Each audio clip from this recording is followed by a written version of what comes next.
Hello guys, so ito nga guys, so mula nung ginamit ko to guys, pailaw namin paggabi, lagi madaming nahuling bee. Ano kayong meron dito sa ilaw namin? Kasi talaga guys, pag morning, ang dami talaga siyang bee yan guys.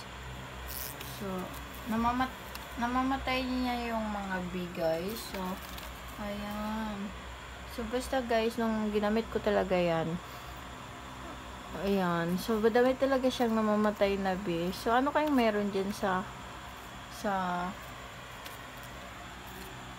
pailaw na yan?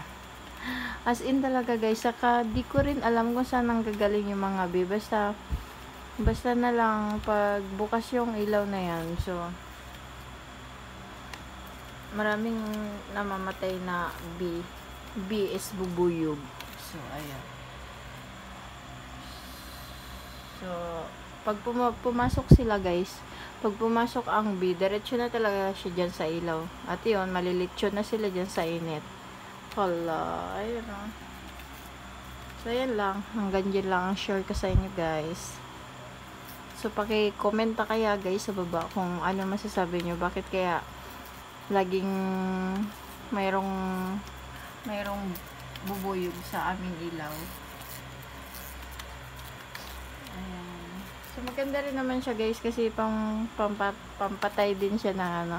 Kasi nga lang, nakakapagtaka, bakit mula nang naging ilaw, sinisindihan ko siya, lagi talaga siya. Guys, may bee. Sige, pasok na tayo sa mosquito para hindi tayo makagat ng bee. Thank you for watching guys. Sige.